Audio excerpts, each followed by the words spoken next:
Okay, welcome into the Tuesday edition of Longshore and McKnight, presented by Bud Light. Easy to drink, easy to enjoy in association with our good friends at Yellow Hammer News and yellowhammernews.com.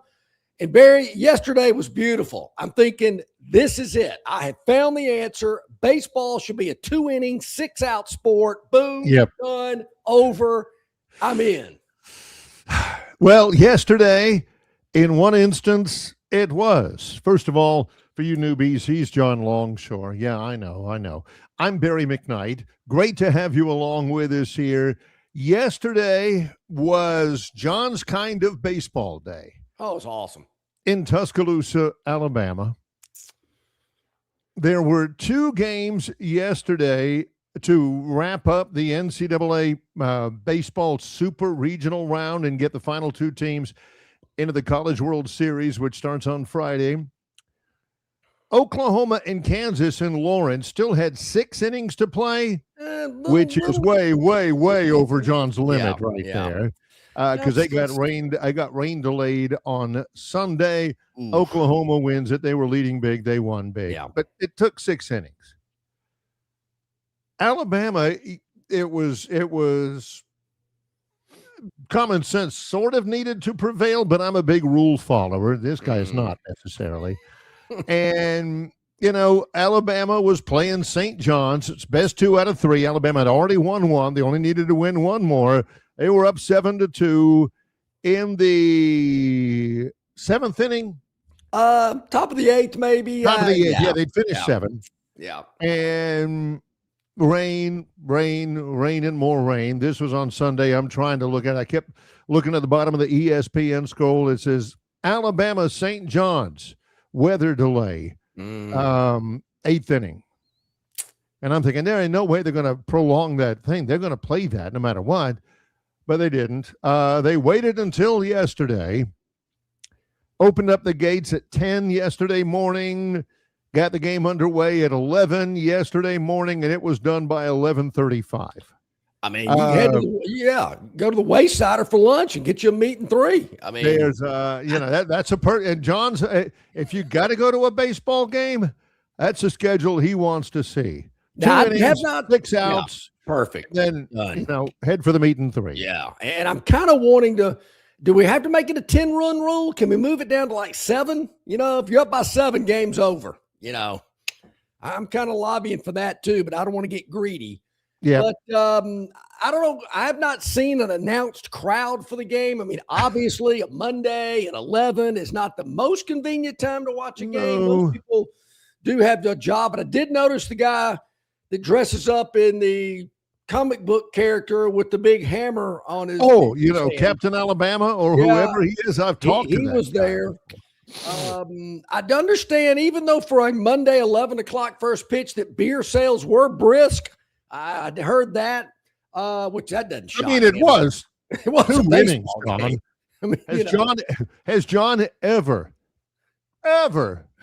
made it through 2 innings of a baseball game without one? I don't care what time. I'm not talking about the first 2 innings. I'm talking about any 2 innings. Yeah, boy. And so,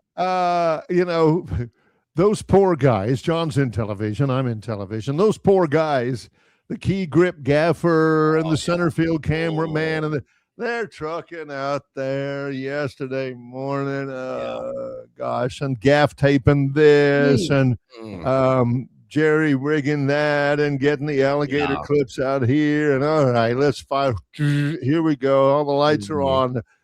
The play-by-play and color announcers are out there. They're all right. Here's the deal, people. And they're working. They're saying, man, if St. John scores 3 or 4 runs, 5 runs, makes it close, I'm quitting right now. And so, there was no about extra innings. So what if they had to go extra innings yesterday or third game for that matter? Yeah. So Alabama ends up winning. Surprise. Everybody, dude in the Captain Alabama outfit, and I mean, it is a full outfit. He's even got the boots. He got up that morning.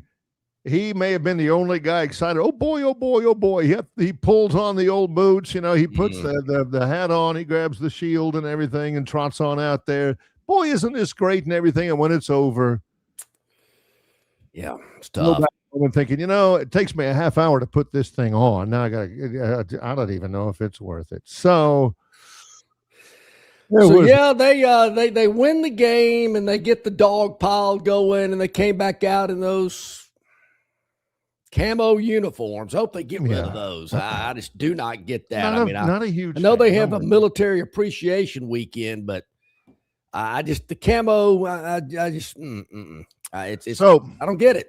Then they strike up Dixieland Delight like they do at football games, and I'm thinking, really, we're not even over a this full yet, baseball. Bama fans. And this time you could actually hear the words. I mean, I've heard the song 100 times, but when you're in Bryant-Denny, it's loud. And there's another 5,000 lyric that is used by the students at football games, which there again, I think is stupid and immature and actually makes your program look stupid, quite honestly. But when I heard the song yesterday, Barry, it hit me that, in the lyrics, they talk about a Tennessee Saturday night. Why would you play a song with that lyric in it? What if it said Auburn Saturday night? Yeah. Why would you play a song with that word? Yeah. Would they still play it? I don't get the origin of it. I don't know where it ever began. I don't know who the guy was that changed the lyrics and thought it was cute. But if Greg Byrne just said, we're not playing that anymore, are they going to fire him? I doubt it. I hate that that's the big takeaway I got from that Bama win and World Series ticket punched. Don't do that. That's stupid. I don't get it. And I know Bama, oh no, they've been doing it for years, and it's part of the tradition. No, it isn't. That isn't part of the tradition. That's just the audio guy just played it one game after they beat UT Chattanooga, and somebody goes, hey, that's pretty catchy. Let's play that every game.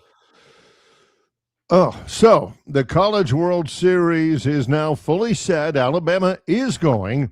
Crimson Tide will play on Saturday at 2 against the Oklahoma Sooners, who they played in the college football playoff. Way offsides, Jeff says, I don't know much about OU baseball, but guess I'm about to find out. Yeah, there is that. Of course, the tournament opens on Friday at 1 o'clock Central Time. Troy against West Virginia at Charles Schwab Field to get it going. There's 2 games Friday and 2 games Saturday. I'm a little surprised, Barry, because I'm not up on College World Series scheduling and things of that nature. Yeah. I'm surprised there's only 2 games on Friday.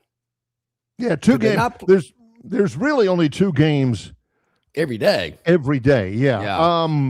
And that I like it. Number one, they want to draw it out as much as they can. Number 2, rain and delays and extra innings. This is the College World Series, the keystone event of the entire baseball season. You do not want to be playing at 11:30, 12:30, 1 o'clock. I was thinking, Barry, as I'm looking at the brackets, because I want to discuss this even more. It's funny the things I think about. I even sometimes myself. It is. Why did you think about that? I've asked him that before, many times. Do you raise up a flag? College World Series, even if you lose it and you're out after the first 2 games, do you still raise the flag? Oh yeah. Kind of like a Final Four banner. Yeah, I mean, you put it. Well, what happens is, I remember at Florida. They put, underneath the big, huge scoreboard, they put national champions 2019, whatever it was, 2017. Mm-hmm. So you put that up there, big letters and all that. And underneath, maybe on the wall, you put College World Series 2026, for Alabama, 1999 and whatever, 1984, stuff like that. But there's no real, you can put pennants out there in center field or something like that. But it's the natty. It's the natty everybody's after, the College World Series. I guarantee you at Coastal Carolina, they got a big old banner out there because they won it in 2016. So, that's I was just curious. I was just thinking about that because I know we've discussed Final Four banners for many years. And I was also thinking about this. What other team? Somebody sent something about, Bama played in the college football playoff and made it to the Sweet 16 in the NCAA tournament. Now they're in the College World Series. Right. Well, I was thinking Troy's made it to the College World Series. Yep. They made it to the NCAA basketball tournament. They went to a bowl game. Yeah. How many played other for the teams? conference championship in football, played for the conference championship in men's basketball, women's basketball. I would say they're the only team in the Sun Belt that's done that. Yes. No I wonder how many other teams in D1 football or D1 athletics have done that. I mean, obviously, we talked about the Alabama trio. Yeah. But there's probably not a lot of other teams out there that have done that. Played for a conference championship bowl game in football, NCAA basketball tournament, College World Series. Just hadn't been that many. No. And for a program like Troy, whose budget is probably smaller than a lot of teams in D1, that's a pretty impressive accomplishment. Ole Miss, no. Georgia, I mean, the schools that are in it right now, obviously, are the ones that could claim something. Texas, probably. Georgia, probably. Oklahoma, I don't think so. Alabama, yes. North Carolina, probably. West Virginia, no. Yeah. So it's a pretty, you look at it, and I know the national perception. Who's in the College World Series, guys? Well, it's Georgia, it's Texas, it's Alabama, it's Oklahoma, it's Ole Miss, it's North Carolina, it's West Virginia. All those are named after states. And Troy. Well, see, I look at it differently, Barry. See, to me, they're the darling.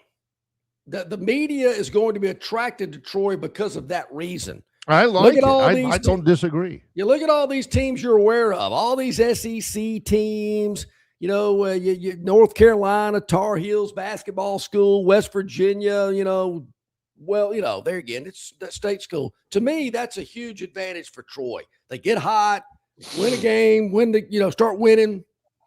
I can see it now. That will be the story, one shining moment. So to me, that's an advantage for Troy. Yes, I'd love to see it. And again, if you are trying to market Troy University, if you're on the Troy Public Relations team, you're loving this. It's one of those deals where everybody's like, Troy. That's right. Huh. Yeah. Isn't that where DeMarcus Ware played? Isn't, this and that. I guess, man, they must, because I remember seeing them in the NCAA March Madness too. Where is that? That will certainly, it's interesting, Barry, help with donations and contributions. Yeah. I mean, you talked about the recognition they got for the 2 games in the Super Regional. Mentioned it yesterday. The camera angles and what they showed of Troy, I thought was fantastic. I mean, the scenes look great. People around the country that had never seen Troy are going, wow, this is pretty special. Look at this. Pretty neat campus here. Great baseball facility.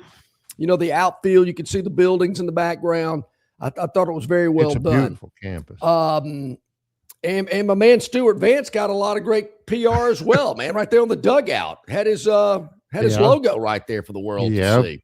Yeah, he is a Troy. He was born and raised in Troy. That's right. He had have never fraternity brother of mine, as a matter of fact. If you didn't know that, Stuart and I are fraternity brothers.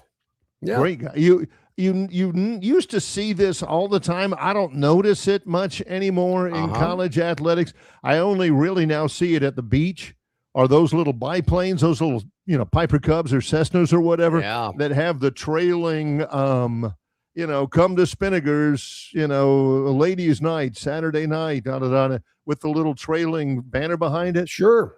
Stuart Vance and the Vance Law, they had one of those up there too. I'm thinking, last time I saw one of those, it said, 24, 4 and 1. Why? And hashtag don't fire Bowden or something like that. That ran the whole time. Yeah, I think that was paid for by the Red Elephant Club, but I can't confirm that. Well, that was kind of cool to see. I thought it was great. Now, Jeff doesn't know much about Oklahoma. The Sooners come in at 38-22. I believe Alabama and Oklahoma faced off in regular season play. I think Alabama beat 2 out of 3 in that series. I will tell you this: Alabama's better. Alabama's a better team than Oklahoma. I think Oklahoma. I know they were 2 games under 500 in the SEC. Two games under, whatever. That'd be 30 games. That'd be 14-16. I know they were 14-16 in the SEC, and Alabama was something like 18-12. Yep. Something like that, 20-10. Alabama's a better team, better program. Their pitching, I think, is better. So we'll see. Don't even think that we ain't going to be talking about Brendan Sorsby. In the program today. Don't think that has escaped our notice. We're going to hit that hard on the program today. In just a little bit, it's Brian Matthews from AuburnSports.com. And let me address this real quick, Barry. I was in school 40 years ago at the Capstone. They were not playing Dixieland Delight 40 years ago. Bob from Pike Road says, John, they've been playing Dixieland Delight for at least 40 years through at least 7 national championships and 10 national championship games. That is called a tradition. Bob, you're wrong there. There again, I was in school 40 years ago. I would have known it. Now, I will say this. I did see Alabama in concert at Bryant-Denny Stadium when I was in school up there about that time. The next concert in Bryant-Denny was Morgan Wallen 2 months ago. So that tells you how many concerts they've had there. But that's not true, Bob. Again, they started this probably in the Saban era at some point in time, and it's the dumbest thing I've ever seen them do. I don't get it. And 12 SEC championships. All those guys went to Jacksonville State. They didn't even go to Alabama. And the greatest and longest dynasty in sports, also not true. Dixieland Delight is a tradition. Bob, I'll submit to you. I believe John. I don't know. I don't remember. Don't really care that much about the history of Dixieland Delight. But that ain't got nothing to do with it. Playing Dixieland Delight in whatever they play, that ain't got a thing to do. And I can't wait for some Northeastern media type to go, whoa, what are they playing Dixieland something down there in the South? Plantation mentality. That's coming. That what you want? Because somebody's going to pick up on it just like they did during that Ole Miss saga with Lane Kiffin. Stay with us. Also coming up in about 45 minutes, Travis Ryer on YouTube. He'll join us. It's Longshore and McKnight in association with Yellowhammer News, presented by Bud Light. This summer, Dixie Electric Plumbing and Air is on a Jurassic hunt for the oldest HVAC systems and water heaters in town. If your system is a fossil, now's your chance. Replace it between June 1st and July 31st, and you could win big. We're giving $2,500 back for the oldest HVAC systems and $1,000 back for the oldest water heater. Even if you don't win, you still score major savings on your new HVAC system, water heater, generator, and or garage door. Don't let your systems go extinct. Call Dixie, and it's done. Hey, bro, weirdest thing is happening at the game. This guy sitting next to me says, "You're our good luck charm." Every time I crack a Bud Light, we score a touchdown. Now his entire family wants to buy me Bud Lights. I think I'm some kind of a football prophet. Talk soon. The team needs me. Anything for Bud Light, the official beer sponsor of the NFL. Stock up today. Enjoy responsibly. Copyright 2025 Anheuser-Busch Bud Light Beer, St. Louis, Missouri. Big news for Central Alabama travelers. Getting to Texas just got easier. You can now fly nonstop from Montgomery to Houston with United Airlines. No long drives, no layovers, just smooth direct travel from your hometown airport. Whether it's business or a weekend getaway, Houston is now just one flight away. Spend more time there and less time getting there. Fly nonstop to Houston. Fly MGM, where travel feels easy. Book your trip today at flymgm.com.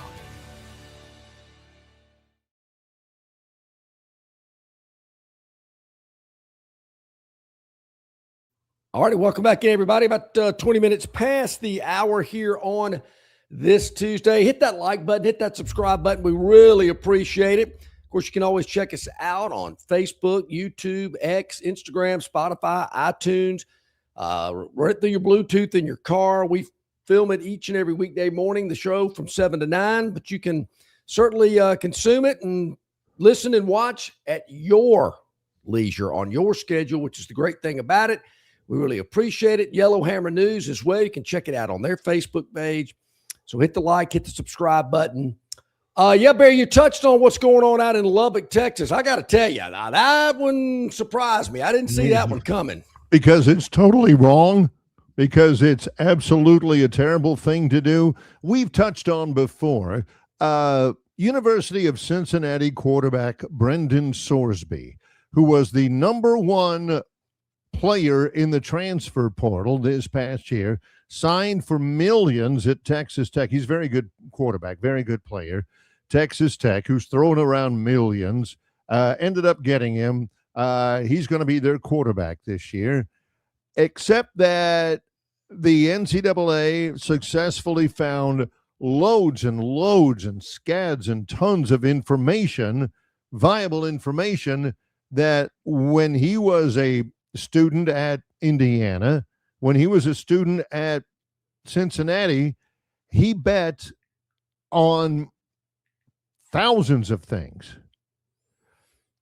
hundreds of football games. And when he was at Indiana, he bet on his own team's game. Other than some of the more egregious things that could possibly happen in college football, throwing a laptop out of a window, Ooh, yeah. Stuff like that, that's as bad as it can get. Betting on your own team's games is a surefire way to be rendered ineligible. Yeah. And Brendan Sorsby, with all of that, and again, he, but gambling addiction, seeking treatment, Brendan Sorsby did it. He did it. Bear in mind, Rick Neuheisel had to leave his job as the head coach at the University of Washington because he filled out a March Madness bracket in the UW athletic department pick'em contest. And I can think of several other things. Guys who have missed, significant time, missed seasons. Art Schleister many years ago, the quarterback at Ohio State. He did it. There's no doubt he did it. He bet on his own games. And he was rendered ineligible, permanently ineligible by the NCAA, as they should. Well, as Dan Wolkin writes from USA Today, if you ever get in any kind of trouble facing the potential loss of millions of dollars, make sure to get in trouble in Texas while playing college football for a program backed by an increasingly well-known Texas oil man. Brendan Sorsby of Texas Tech got an injunction yesterday that will allow him to play despite betting on his own team's games. Yeah. The guy's name is Ken Curry, the district judge in Texas who had the injunction. And he's a Texas Tech grad. And his injunction says, quote, "This court finds that Sorsby has demonstrated that he will suffer a probable, imminent, and irreparable injury if this court does not issue this temporary injunction because he will be unable to participate as a member of Texas Tech's 2026 football team." Quote. Yes, that's exactly what he will suffer. You know what happens? Should have thought about that when he was placing those bets. Judge, whenever you have somebody in your court that assaults somebody or steals from somebody or robs from somebody, it is very likely that that young man or woman, a defendant in your court, is going to suffer probable, imminent, and irreparable injury with a little jail time. Yeah, I saw late last week, four basketball players at Alabama State were involved in some point shaving. They're never playing again. There's no ifs, ands, or buts about it. Pete Rose never played again. Why does this young man get the opportunity to do it? To me, that going in, that's a death sentence. If you're going to play with that kind of fire, you're going to get burned. And the young man continue to play. I tell you, I'm totally shocked by it. I thought Joseph Goodman at AL.com. I mean, I hope this isn't where it's going, but it's kind of hard not to believe. He says college football is a sport where billionaire donors buy all the best players, and the transfer portal killed school spirit deader than dead. And universities are incubators for fraud, and local fanboy judges defy the NCAA, and quarterbacks bet on games. Is that where we are? That's where we are. That's where we are. And here's been some of the reaction. University of Nebraska, No. Texas A. Well, whoever the AD at Nebraska is, I think his name is Troy Dannon. Troy Dannon has issued a department-wide memo to all of his coaches, and he says, from here on out, do not schedule Texas Tech University in anything. If you have them on the schedule, we will take them off. We will break that contract. If you are considering scheduling them, you are not allowed to. We will have no contact at all competitively with Texas Tech. Same thing with Josh Brooks. He's the athletic director at the University of Georgia. He says, none of you schedule Texas Tech. And you say, well, what did Texas Tech do wrong? Texas Tech didn't do other than orchestrate this. I mean, he didn't bet. He bet on Indiana games when he was on Indiana. That's demonstrated. What did they do wrong? Well, they've got a guy who's ineligible. They better not play. They know they know he shouldn't play. And they're going to play him. They got some friendly judge to issue an injunction. They're not going to be the only ones. There are schools all over the country that will send letters in or emails in or whatever they do to Texas Tech right now and say, hey, that game we're supposed to play against you in football in 2029, we ain't doing it. We're not doing that. And good for them. Good for them. This is playing a guy who breaks probably the most sacred rule in college athletics, and that is do not gamble on a game in which you have an impact. Yeah, or could have an impact. I wouldn't be surprised, Barry, if it blossoms into the entire SEC and Big Ten. I know there's been some discussions about that. I think that's probably going to be. You're going to hear more about that today. If Congress doesn't step in and help and do something about this whole entire problem, not just this, but everything else going on in college sports, you wonder, do we just break away and go do our own thing? Does this, even though the commissioners are saying they're not discussing it, are things like this, does it push them even closer to, we got to make our own rules. We got to govern ourselves. This is way out of hand. Well, we don't need athletic programs like this. That will certainly help the cause because, face it, if the NCAA can't make that rule stick, then the moral of the story, the message to everybody is cheat. Do what you got to do, man.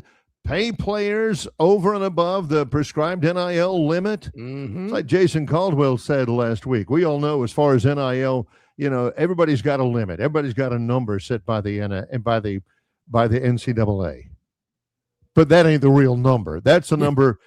I hear of people who have winnings, for instance, in gambling that don't report those winnings as income to the IRS. I've heard that as well. Yes, I've heard that too. John may have had had read something about that in the newspapers or something. True. Same thing here. Wait a minute. But Barry, if it's regulated gambling, you will be. Yes. Well, in this case, as a comparison, that's the idea. Man, the NCAA ain't doing anything about anything. Do what you can, and if they give you a hard time about it, get an injunction against the NCAA, which allowed, for instance, Charles Bediako to play a few games of basketball for Alabama. Get an NCAA to allow your quarterback to play. I understand that Texas Tech is panicking because they have bought a very nice roster, and they very likely, again, will get into the college football playoff like they did last year. But not without Brendan Sorsby, they're not. And that's whatever it is, $4 million, $5 million, $7 million they're paying to him that they're not going to get a penny of return on unless they can pay some judge in Texas to issue an injunction that sticks to allow him to play. Yeah, awful. This one surprised me. I was really not expecting to see this young man in a uniform of any kind, much less a Texas Tech uniform. And there again, Barry, it's not like this was a one and done type deal. I mean, this continued for a long period of time, which is usually the case when you have a gambling addiction. I wouldn't play Texas Tech. I don't know who's on their non-conference schedule. I don't know what the Big 12 is going to do about this. I mean, to me, Barry, the commissioner of the Big 12 needs to step in and say, this isn't how we want to run our conference. Just not going to be able to do it. And I don't, and all these bigwig billionaires, they think you can't let one guy run the show. I don't care how much money he has. And he's, there's a term I want to use, but I can't use it on a family show, but he's got a desire, big goal to make his football, his alma mater, relevant. He's tired of Texas beating up on him.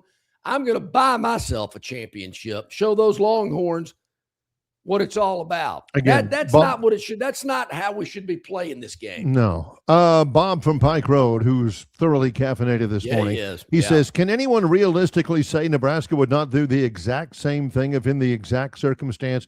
Nebraska would do the same as Texas Tech, a bunch of hypocritical crybabies, just the truth. Bob always likes to end his chats with facts or the truth. We know you believe it's the truth, Bob. Saying it's the truth doesn't make it the truth. I don't know that would happen. I don't know if that'll happen. Is that the point? Is that the point? Well, if everybody gets away with it, then Nebraska would probably try it. Or if somebody else got away with it, somebody else would probably. That does not make it right. That does not hide the fact, Bob, that it is wrong. Yeah, it is wrong. But how many? I can't think of about 2 or 3 programs that are so hungry for a championship and to be relevant. They are hungry. They are starving to be successful on the athletic field. Don't you think Auburn will be doing that? I mean, their last 5 football seasons have not been impressive. You would think they'd be doing anything they could to be relevant. They're not doing it. Why should Texas Tech do it and get away with it? So, when we come back on the program, Brian Matthews, auburnsports.com, will join us. He may have a little free time lately with nothing to cover. It's Longshore and McKnight. Barry, I want to ask Brian if he's seen the clips of the first tour of Rush in L.A. over the weekend with the new drummer. I saw some clips of her yesterday. She is fantastic. I was blown away. Her name is Annika Niles, and she is good. Well, if she's Canadian, she's bound to be pretty good. It's Longshore and McKnight in association with Yellowhammer News, presented by Bud Light. The Destin Connection Seafood Market at 3750 Norman Bridge Road in Montgomery has the freshest seafood direct from the Gulf of America. I'm talking red snapper and grouper, all sizes of Gulf shrimp, jumbo lump crab meat and crab claws, Louisiana Bay oysters, and New Bedford scallops. They are a full-service seafood market and kitchen serving po' boys, dinners, and sandwiches. Many well-known restaurants in the river region purchase their seafood from the Destin Connection because they know it's the absolute best. Call ahead and your order will be ready for pickup. The Destin Connection Seafood Market, 3750 Norman Bridge Road. Call 288-4272. That's 288-4272. All right, man, grab a Budweiser and take a knee. It is the best time of the year. It's baseball season. That means sunshine. It means behind-the-back peanut tosses. And it means sharing some cold, frosty Budweisers with your boys. Because there's nothing more American than watching America's game with America's beer. So let me ask you something. Are you ready to bring your A game? Are you ready to cheer every frozen rope down the line and amazing catch at the warning track? Are you ready for pitcher's duels and slugfests? Tell me, are you ready for the thrill of an incredible walk-off victory? I can't hear you. Are you ready for Budweiser and baseball? Then get on your feet, raise an ice-cold Bud, and let's make this season larger than life. Great times are waiting. Get some Bud! Enjoy responsibly. Budweiser Beer, Anheuser-Busch, St. Louis, Missouri. Known by avid golfers as one of the most beautiful and challenging stops on the Robert Trent Jones Golf Trail, Cambrian Ridge in Greenville lies just 40 miles from Montgomery. It is well worth the ride for any golfer looking for 27 holes of jaw-dropping golf. The greens have been redesigned to accommodate the higher green speeds associated with their installation of the latest generation of ultra-dwarf Bermuda grass. Cambrian Ridge offers a fully stocked pro shop with all the latest equipment and apparel. Great food and beverages in the clubhouse can be enjoyed both before and after your round. Get your group together and hit the trail. Go to rtjgolf.com/Cambrian Ridge for tee times and more information.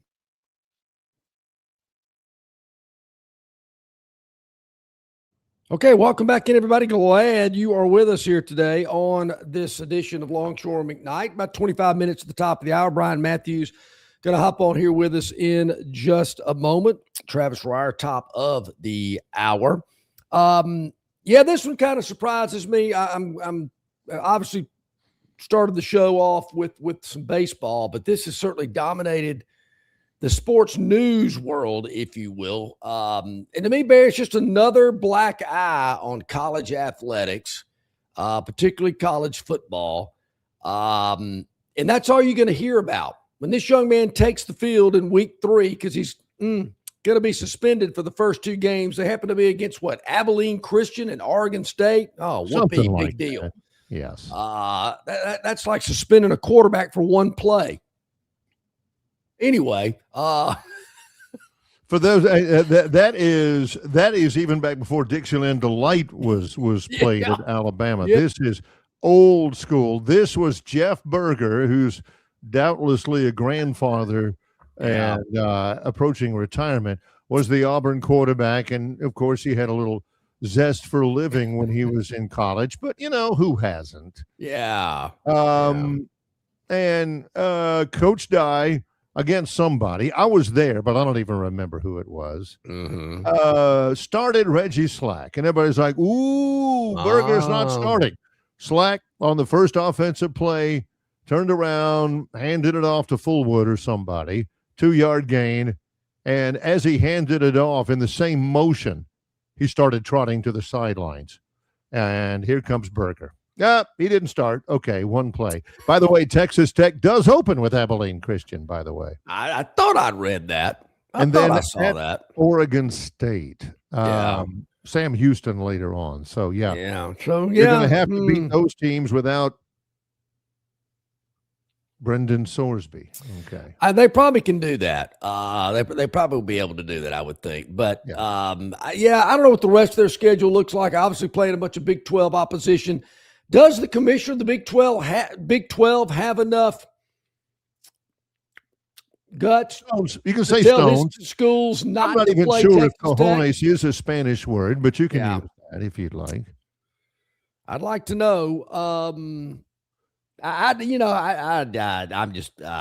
get it. I hate to say this, being my profession and the love I have for college football, but I got to tell you, the last 2 or 3 years have just really kind of soured me a little bit. And I know what you're thinking. Well, yeah, sure. That's when Saban stepped down. Well, okay. Maybe that did have a little bit to do with it. But I mean, all this transfer, NIL, money through the roof. I mean, Saban talked about it up in DC 5 years ago, it was 2.7, then it went to 5, then it went to 8, and now we're at 20. When's it going to stop? When the money starts, like when anything starts, when the money starts slowing down, when it starts to dry up, when the return on investment is less. But are the Mark Cubans in the world and this guy at Texas Tech, theirs isn't drying up anytime soon. Yeah, they can go for a while now. They can go for a while. Yeah. Some of these, good old boys paying $18 a month. I think that's what it was, $18 a month or something like that. After a while, they're going to say enough. Had enough of that. Yeah, all of these guys who are paying extra money, regular working guys. Yeah. Who are, certainly not retiring early and aren't investing in real estate or anything like that. They're just going along raising their family and, spending money to watch their favorite college team. And you hit them up with, well, you got to join this fund to be able to pay for this and that and everything. Not that it's wrong. Not that I don't get it. Not that I don't understand it where we are. But there are some people who can't do that. People I totally who don't agree. have the ability to do that, and they love college football. every bit as much or maybe more than all the fat cats who, sit up there in the ivory towers and, go to maybe 3 games a year and aren't there, day in, day out, every time they play supporting the team. I know it's June the 9th, but I'm going to go ahead and make a little prediction, and I feel pretty confident in this because I've seen this movie before. But on the morning of September the 5th at 11 a.m., Bryant-Denny Stadium will not be full. Oh, what do you mean? It's the opening game of the year. Are you kidding me? Sure there will be. This team played for the SEC championship last year. This team played in the college football playoff. Empty seats against the Pirates. Now, week 3, when that revenge game rolls in, when Florida State pops on the schedule for 2:30 kick, maybe you might have a sprinkling of empties in the end zone upper decks up high, possibly. All right. But not the first game. Now, Auburn, on the other hand, will be totally different. They're going to win against Baylor. Could be an early Phantom selection, actually. Don't start moving on that game just because he just said that, okay? I've already got my eye on it.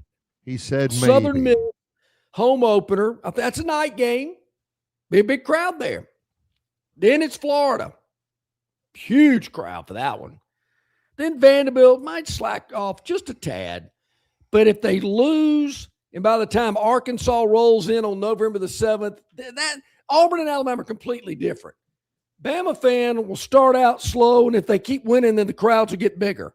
Auburn will start out big, and if they start losing, they'll get weaker. By the Arkansas game, if Auburn's already dropped 3 games, you get all the tickets you want for that Arkansas game. But even if, I believe it is.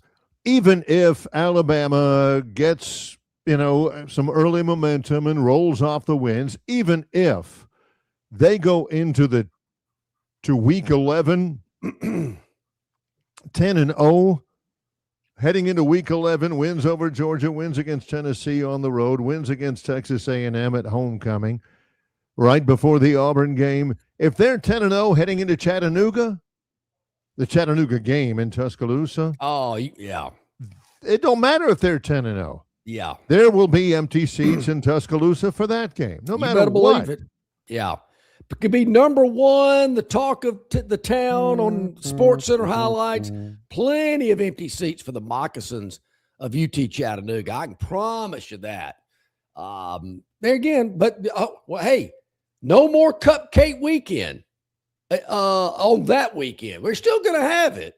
We're just not going to have it on that weekend. You got to be clear on that. They're still playing the cupcakes, which I'm opposed to. It's nothing. When I see, super conference, big board conference, I just get a little excited, like a young boy that's going to get an icy and a nutty buddy, because I'm thinking, great, no more crappy games anymore. Every week's a great game. Isn't that what if you go want? Nutty Buddy, the only thing that I see that works is a Coke Icy with a Nutty Buddy. What were those little? If you get, what were those little if you get brown like chocolate things that had caramel in them? Milk Duds. Milk Duds, yeah. Milk Duds go with a Coke Icy. We used to go up to the junior store in Port St. Joe, Florida, and my cousins and I, we were icy connoisseurs. The Merlot goes with sea bass. No, we were like, man, if you get that cherry icy, yeah, you got to go Skittles. I mean, that's a lot of sweet, fruity flavors. Well, yeah, we were kids. We didn't know any better. Did you mix your Slurpee, or did you just go one flavor? We used to call that a suicide. Yeah. That meant that you had a little hair on your chest as a 7-year-old if you're willing to put blueberry and strawberry and grape and Coke Icy together. Yeah. Plus, it looked kind of cool.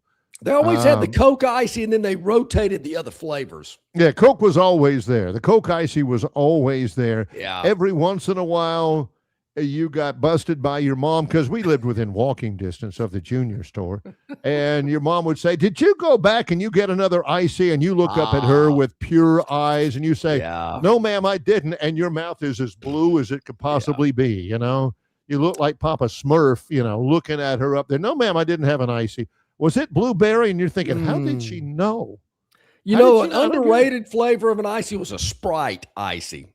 It was clear. It was white like a Sprite, but it was pretty good. It had that lemon lime to it.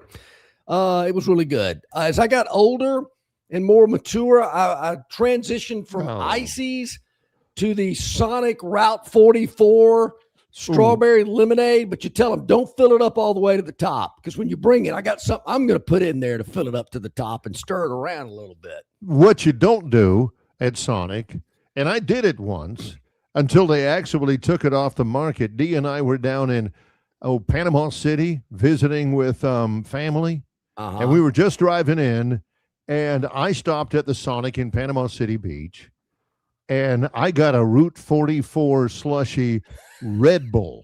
Oh, they don't serve Red Bull slushies anymore. I don't know if the contract with Red Bull wasn't renewed or anything, but if you drink 44 ounces of Red Bull, and if it's a slushy, it goes down pretty good. Yeah. Oh my gosh. You know what we had my head was buzzing like Aiden Hall. Never mind. You know what we had before Route 44s? The Super Big Gulp. It's Super Big Gulp. Yeah, the Super Big Gulp. Had one? Golly. Yeah. Man, I missed the Super Big Gulp. Okay, our man Ted Nugent has chimed in, Barry. I knew we'd get some of this today. He says, we're talking about the Rush drummer. Yeah. Again, female. Geddy Lee, he looks like Caitlin Clark whenever he was young. Now he's old as heck. And Rush is still touring, going on. Yeah, I was talking with a buddy of mine yesterday. He's the play-by-play voice at Georgia State. He called me to congratulate me for Troy making Omaha. Play-by-play voice at Georgia State. He has been to over 300 KISS concerts. Oh my Lord! He said he was in Indianapolis last week. Of course, Ace is no longer with us anymore. But they had a fan event, and he went up to Indianapolis, spent some time with Paul Stanley, and I'm thinking, those guys are barely alive. And, anyway. So anybody who's out there buying tickets to see Rush now, it's like seeing the Eagles now. Anyway, Ted Nugent says, all the comments I have seen on YouTube said they were blown away by Annika's drumming. And Geddy's voice was on point as well. Really good tribute to Neil throughout. Really excited to see them. Neil is Neil Peart. He was the drummer who is no longer with us. And I didn't realize it had been a long time since Rush has toured. I mean, it's been a pretty big gap. They're all at Happy Haven Nursing Home right now. Are you kidding me? They played at the LA Forum. I think it's the Kia Forum, the first of what's going to be probably 50 dates they're going to play. It was packed. His voice sounded really good. He's 72 years old, bear in mind. I was impressed. His voice sounded really good. Her drumming was phenomenal. And when she got to that part in Tom Sawyer and she is wearing that drum kit out, the place went berserk. And I got to tell you, I thought, man, this girl can drum. She knows her stuff. So I was impressed. I knew we had some Rush dialogue going on the chat line over the last couple of weeks. I think Theotis chimed in, a couple other people about it. When I saw that yesterday, I said, man, I've got to comment on this because I was impressed with what I saw. Geddy Lee is out there touring, getting after it at 72. Heck, Saban's 74, and he's on College Game Day, and he's out there testifying to Congress and everything. That's right. If I'm Saban, I'm doing two things at 74 with all the money he's got. I'm hanging out in Jupiter the whole time, playing golf once a week, and that's it.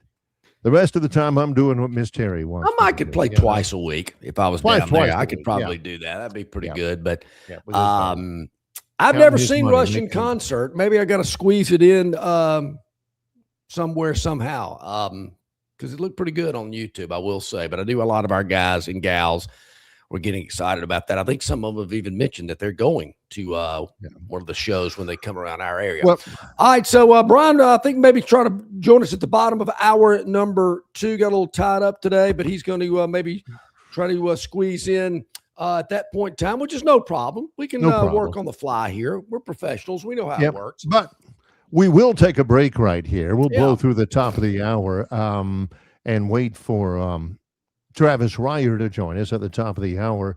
Ryer on YouTube. I will float this out there before we go to break. Right after we talk with Travis to begin our second live hour, we have a segment called the Phantom's Daily Dog. Yeah. Okay, never mind. That's We what I do? needed to know. Oh, yeah. Oh, yeah. It was a great game last night. okay, It was yeah. really good. I was Yeah. watching to see all the people that Spurs paid. down 14 at MSG. Yeah, it was great. All the big wigs that were on the first row that were probably paying about $25,000 a seat. Larry David from Curb Your Enthusiasm. I saw him on row one. Eli Manning and his attractive wife, they were there as well. Was it Jeter or who was the former Yankee that was on the front row?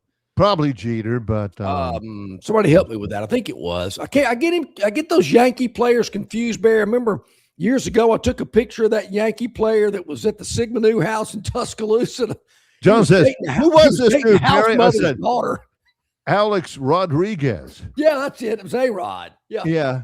John knew Belinda Carlisle at the moment that he saw Somebody her. said, "Hey, man, that's A-Rod." I looked over there and went, "Well, dadgum, it is." Took a picture of it, sent it to Barry. I said, "Look who's at the Bama game today." Yeah, but he's like, John, who's the girl with the extra powder? Oh, that's Belinda Carlisle. Yeah, No, exactly. You know?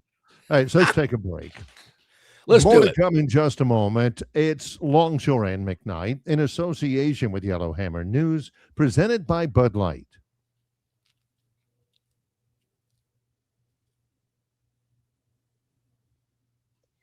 Phoenix Physical Therapy is ready to help patients recover, recharge, and rise. They develop a customized therapy plan for each patient to get them back to enjoying their favorite activities. Their experienced team is committed to providing exceptional care in a professional environment. Whether you're looking to prevent or treat an injury, recover from a recent illness, or recuperate from surgery, schedule an appointment with our clinic and take advantage of our physical therapy, athletic training, workers' comp, and employer solutions service. Experience elevated physical therapy today. Call Phoenix Physical Therapy at 239-9316. That's 239-9316. Located just 8 miles north of Alabama's state capital, Capitol Hill features 3 18-hole championship courses. With more than 1,500 acres of golf and nature, the pure magnitude of this facility is amazing and allows each course to be drastically different from the others. Capitol Hill also features an innovative 360-degree driving range, 400 yards in diameter. Capitol Hill offers a fully stocked pro shop with the latest equipment and apparel. Great food and beverages in the clubhouse can be enjoyed both before and after your round. Get your group together and hit the trail. Go to rtjgolf.com/Capitol Hill for tee times and more information. At Dixie Overhead Door, we specialize in top-quality garage door solutions for homes across Alabama and Georgia. In need of a garage door repair or a brand new garage door installation, our expert team delivers fast, reliable service with local expertise that you can trust, providing customized solutions and exceptional care every step of the way. Visit us today at DixieOverheadDoor.com and experience the Dixie difference.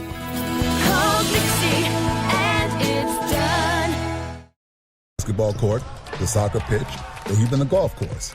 Your crew brings their best, not just for the win, but for that post-game celebration. When victory tastes like Michelob Ultra, it's worth every drop of sweat. And if you don't win, you'll still get the beer. It's just on you. Superior is worth playing for. Michelob Ultra, 2.6 carbs, 95 calories. Superior light beer. Enjoy responsibly. Copyright 2025, Anheuser-Busch Michelob Ultra Light Beer, St. Louis, Missouri. During Dixie Electric Plumbing and Air Jurassic Challenge, replace your system by July 31st, and you could win up to $2,500 back for the oldest HVAC system or $1,000 for the oldest water heater. Call Dixie and it's done. Okay, back at it here about 6 minutes to the top of the hour. Bear, got a lot of feedback yesterday about what we were telling all of our listeners, what Lyle has got going on at Marguerite's Exquisite Jewelry. Listen closely, because I had people going, whoa, wait a minute. Did I hear you right? Yes, you heard us right. Go by Marguerite's Exquisite Jewelry on Vaughan Road in Pepper Tree, adjacent to Chappie's Deli, 8163 Vaughan Road. Say, hey, Longshore McKnight sent me out here, and I'm interested in one of the 3-carat lab-grown diamonds for just $9.99. That's right. Lab-grown 3-carat, $9.99. It's true. And I know there's a lot of different style. You know, you got the oval, you got the square, you got the diamond shape, you got the cushion. It's a lot of. See, I'm learning the jewelry business. Been around a while, as long as we have, and all the different styles of cuts of diamonds. Doesn't matter. 3-carat, lab-grown, $9.99. Mention John and Barry. What are you waiting on? I don't understand. That's opportunity knocking. If you show her that, she's going to love you, and she doesn't have to know that you only got it for That's right. 8163 Vaughan Road. And let me tell you something. You bring that home, the kids are staying with the in-laws for maybe a week. Weekend, no problem. Maybe into Monday and Tuesday as well. All right, Barry, before we move on, I think we owe it to our one and only Lifetime Achievement Award winner, Dennis Mitchell, wanting to know our thoughts about some, former and current musicians. Yes. Just our thoughts. He doesn't want to, like a synopsis of their discography or something like that. I'll say this about Isaac Hayes, Barry. I never thought he was much of a singer, but his role in Escape from New York was phenomenal. Oh, yeah. His role in I'm Gonna Get You, Sucker, where he was behind the counter at the rib joint with Jim Brown. Yeah. When Chris Rock says, "How much for one rib?" Outstanding. Now Isaac is no longer with us. Yeah. He's been gone. No. I think Isaac has been gone for a little while. People always used to mistake. Yeah, Bobby Womack. Now he's been gone for a little while. Let's see. That was soul. Woman's Got to Have It. If You Think You're Lonely Now. That was soul music. That was funk. He died. It's been a little while now. Yeah, I couldn't tell you much about him. But I couldn't tell you much about Morgan Wallen either, Barry, but obviously he's very popular. I love him. Huge one in Tuscaloosa. There was a huge one in, was it Dallas? I think so, yeah. Huge one in Gainesville, I know, because after they waited until after the Morgan Wallen concert before they replaced the turf at Florida Field. That says something. The Doobie Brothers, loved the Doobie Brothers before and after Michael McDonald. The Doobie Brothers before with Tom Johnston and stuff, Long Train Running. All that was great. Besides Taking It to the Streets, what other Doobie Brothers song with Michael McDonald was any good? Oh my gosh. Well, now you're going to get me started. He was Minute by Minute. Boring. No. Oh my gosh. I Know What It Means to Hide. It Keeps You Running was a great song. What a Fool Believes was a great song. Love me some Michael McDonald with the Doobie Brothers. That's when they peaked. They were okay, but I think Tom Johnson was better. Chicago, there's no original member of Chicago in the band anymore. None. Yeah. I mean, that's like 60 years ago. Yeah. Chicago with Terry Kath was pretty good until he accidentally shot himself in the head. Yeah. That was an impact. And then Bobby Peter Cetera. Peter Cetera was, he was undersung thing is, gosh, I can think of the lyrics, but I can't ever think of the title. Yesterday, da, da, da, da. I can't. I am alive again. From Chicago. That's an old Chicago. Very team. good. Yeah. Bobby Goldsboro sucked. What wasn't he from Alabama? Am I dreaming that? Bobby Goldsboro. If it wasn't for the tear jerker, syrupy little and honey, I miss you. Number one, he couldn't sing. Yeah. I'm feeling fine. Well, and Dennis, that was a nice little exercise. We got to go down memory lane a little bit there. So there you go. That's just for awesome. Dennis Mitchell, just because of our high regard for him. Yeah, I didn't track of the Doobie Brothers as well. I did. Yeah, I sure did. As we get to the top of the hour in a holding pattern for, from Travis Ryer on YouTube, here's some of the reaction after a local Texas judge granted Brendan Sorsby an injunction to play this season. Yep. Despite over how much was this? $40,000 in bets on football. Man. Hundreds and hundreds of bets, many of them on his own team, and athletic directors all over the place are saying we have reached the point of no return. I agree. The NCAA says it's deeply concerned. They've already filed an appeal. One of the unnamed coaches in the Big 12, he says, this is bleeping bull bleep. Now, here's what it is. It was discovered this spring. He has wagered over $90,000 during the last 4 years at Indiana and Cincinnati, including at least 40 bets on Indiana when he was a member of the team. $90,000. Now, normally in the past, that means a lifetime ban, right? That is perhaps the single most cardinal sin in sports. And they're going to let him skate. Athletic directors are saying, no, we ain't playing Texas Tech. The NCAA is filing an appeal. You've got the 8 men out thing in 1919. Those 8 White Sox players in the Black Sox scandals, they never played again. Not another pitch. They were done. That's an enormous. Never got any of the money from it. Amount of money being bet. It's a large number of wagers being placed. I get that. But, Barry, don't we all know it just takes one? If you just bet one game, that's it, involving your team, whether it was $90,000 or $9. Travis Ryer on YouTube, Talking Tide, so many other great platforms as well, joins us as he does each and every Tuesday during this slot. And Travis, we're talking about the Texas Tech situation. Love to get your thoughts right from the get-go here this morning. How are you? I'm doing well. Yeah, it's just another mile marker I feel like we never would have imagined just a few years ago. But here we are, and it's going to be interesting to see what the actual fallout is. Obviously, the crash out that we're seeing from fellow Big 12 members and really places elsewhere in college athletics has been seismic here in the last 24 hours. But what will it actually mean at the end of the day? It is, you say the mile marker, passing those mile markers where there is no U-turn lane in the median in the middle of the interstate right here to turn around and go back on it as well. That's awfully tough. Ooh. Brad Bohannon ought to sue, Travis.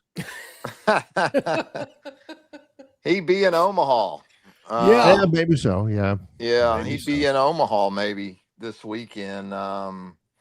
If not, maybe Biloxi. But it's surreal in a lot of ways in terms of where we're at. It's surreal where we're at with this College World Series too. Congratulations to you, Barry, and the Troy Trojans first and foremost. Just a run for all time. I can only imagine what it was like in Troy, Alabama. It was amazing for sure, and I appreciate the sentiments. I know it tested the infrastructure and that Troy bypass and everything else there, but it looked like just a tremendous job by all involved to pull that thing off. I had a front row seat to just how much work was done constantly. You know how much of an issue it is when you have ESPN coming in, even at a huge facility like Jordan Hare or Bryant Denny, but we're all set up for it, but it's still a lot of work. And then to bring those in those temporary bleachers out into left field, and the bathrooms, everything about it. I thought, Travis, it all was presented very well on the television cameras all the way across, because it took a lot of work to get to that point. Yeah, from what I could see, it was a nice job of trying to take the viewers there, and provide you with that sense of being there. Meanwhile, on the other side, we were kind of kidding around. Well, we were definitely kidding around about it. The situation that Alabama baseball found themselves in, where, they're playing Sunday night. They're winning big. They're 6 outs away from, running St. John's out and making the College World Series.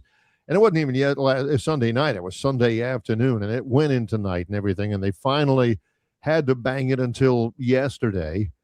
And they run out 6 innings, get it done, run back. Not many people available there to cheer or to dogpile. What was, I thought, a pretty good achievement for Rob Vaughn's team to get to Omaha, Travis. Oh, no doubt. That's kind of the other side of being that Saturday to Monday. Yeah. Designation.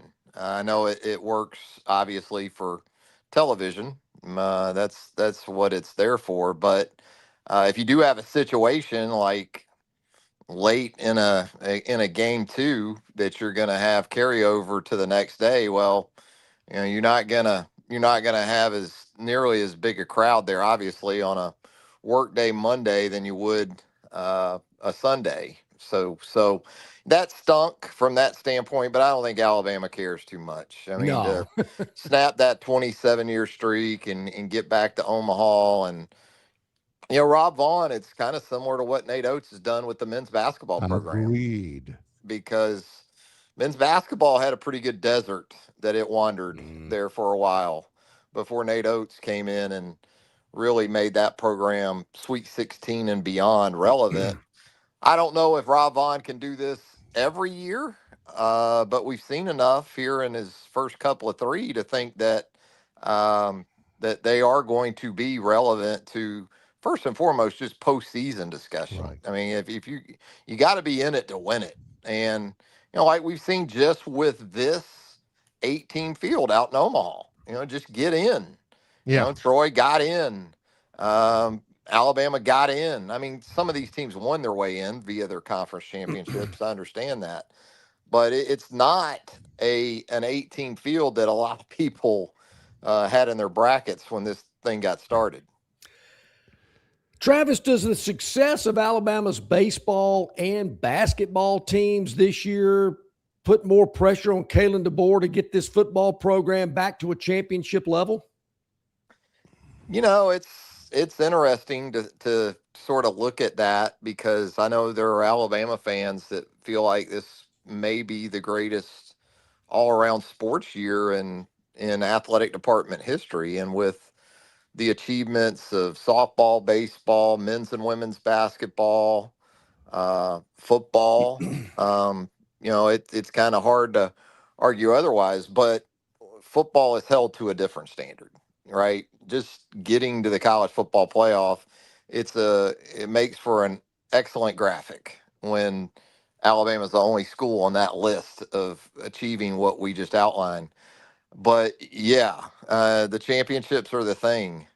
And, I think even Southeastern Conference championships for football are kind of where you start. So I don't know if it puts more pressure on him after the extension he just received, but it's not going to change. Look, Alabama's not just suddenly, as much as the fans right now are celebrating these achievements, and they should, this isn't even like Florida. This isn't ADU or ADCU, Athletic Director Cup University. All right. I mean, let's be honest. It starts with football, and that's primarily where it's going to be. And so there's always going to be more of an emphasis on championships or bust when it comes with that sport. I wanted to ask you about this. I know we are a hopscotching around, but you're good for that kind of thing. Monday, yesterday, they call it golf's longest day. Oh, it is. Cool. And I'm looking at Travis Ryer on X, on Twitter. Seems like you were there for it, man. Give us some perspective on exactly what that is and what it takes to survive and qualify for the U.S. Open on golf's longest day. Yeah, first of all, anyone that called yesterday golf's longest day has never played around with me. So that's truly golf's longest day. You played with Travis? Yeah. Yeah, right. that's Did the you have to epitome. shave by the 17th hole? But look, I'm not good, but I'm fast on the golf course. So yeah, that's one thing you're going to get with me, and that's the people I want to play with. I don't care how good you are. Keep the pace Let's going. go. But it was. I mean, it will draw you in because it's literally a coast to coast, sort of situation with these final qualifiers. I mean, you're going from Ontario to down the East Coast to Ohio. Then you're getting out into California and Sacramento and up into Oregon. So it takes all day to sort out because you're playing 36 hole qualifiers at each of these locations. You're talking about 50, 60 player fields for anywhere between like 2 and maybe 6 spots from each. So it's fun because you have a little bit of everything. You have the prodigies like Miles Russell, the 17-year-old from Jacksonville Beach who qualified yesterday with Charlie Woods, Tiger's son, on his bag. Then you have the sort of the semi-retired professionals like JB Holmes up in Ohio who make it out and make it into the U.S. Open for the first time in 7 years or so. So the storylines are tremendous. You got amateurs, you got prodigies, you got guys that are maybe in between, the PGA Tour and the Champions Tour, somewhere in their 40s.